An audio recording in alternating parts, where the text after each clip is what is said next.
Negeri ini dikuasai oleh fasis militer yang sewenang-wenang menginjak-injak hak rakyat, menginjak-injak kita semua. ABRI.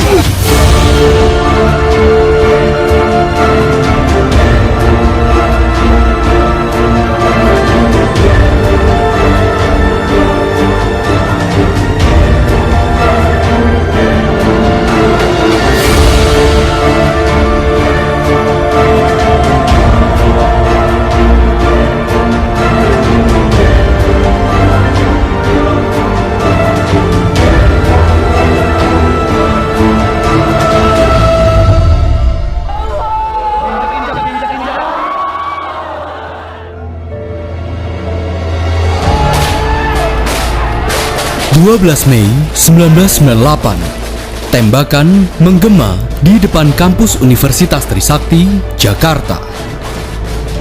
Gas air mata menyebar di udara. Ratusan mahasiswa berlarian menyelamatkan diri. Tapi tidak semuanya berhasil pulang dengan selamat. 4 mahasiswa Trisakti gugur.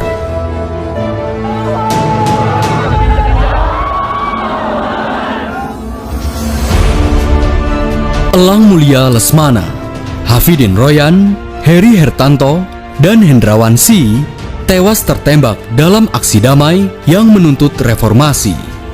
Mereka bukan sekedar nama dalam buku sejarah. Mereka adalah bukti bahwa negara ini pernah membunuh anak-anaknya sendiri. Sejarah mencatat, tragedi ini menjadi titik balik gelombang protes yang akhirnya menggulingkan rezim Orde Baru.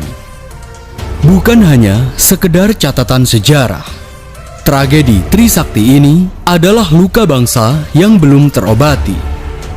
Inilah kisah kelam tragedi Trisakti 12 Mei 1998.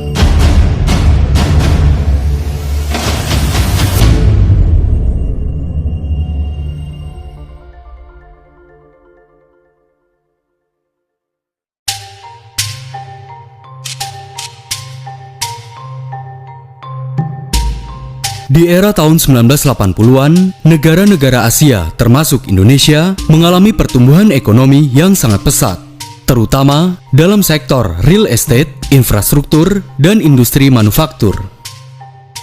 Pertumbuhan ekonomi Indonesia sendiri sangat mengesankan. Inflasi terkendali, investasi mengalir deras, ekspor tumbuh pesat, kemiskinan dapat ditekan, dan cadangan devisa negara terus meningkat. Hingga tahun 1990-an, ekonomi Indonesia masih terlihat baik-baik saja. Meski tanda-tanda terjadinya inflasi sudah mulai terendus. Namun, semua itu tertutupi oleh capaian makroekonomi yang baik. Apalagi, aliran modal asing masih mengucur deras ke Indonesia. Kala itu, Indonesia sedang bersiap menyambut zaman baru yang dinamakan era tinggal landas. Namun, semua itu terguncang seketika. 2 Juli 1997, Thailand dilanda krisis finansial. Mata uang baht Thailand anjlok dari 25 baht per dolar menjadi 56 baht per dolar. Ironisnya, krisis di Thailand ini merembet ke negara-negara tetangganya, seperti Filipina, Malaysia, dan juga termasuk Indonesia.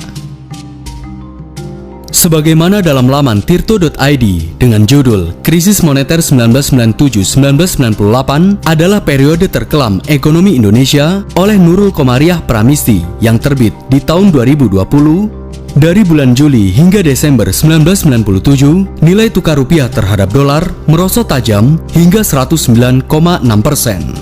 Mata uang rupiah yang awalnya Rp4.850 per dolar menjadi Rp17.000 per dolar. Sempat pada tanggal 13 Oktober 1997, pemerintah rezim Orde Baru meminta bantuan kepada IMF untuk memulihkan situasi. Namun sia-sia.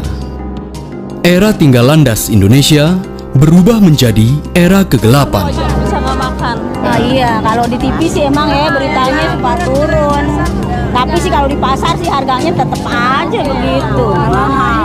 Malah naik lagi harganya. Akibat krisis ini, harga-harga kebutuhan pokok kian melambung tinggi.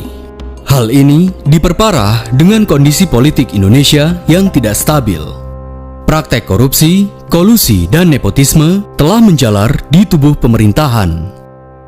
Rezim Soeharto yang telah berkuasa lebih dari 30 tahun itu telah menorehkan beberapa catatan hitam dalam menjalankan pemerintahannya.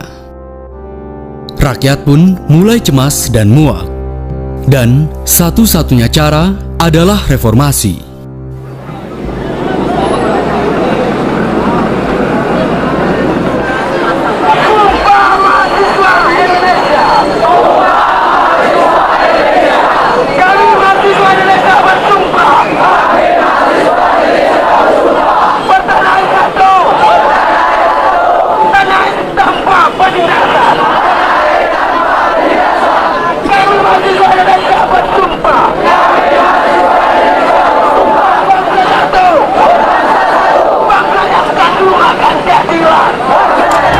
In May 1998, Indonesia was feeling the brunt of the economic crisis sweeping East Asia.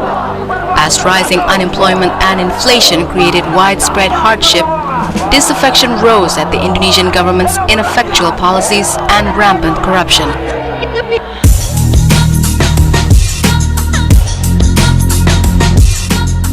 Sejak bulan Januari hingga Februari 1998, berbagai aksi unjuk rasa memprotes rezim Orde Baru sudah dilakukan di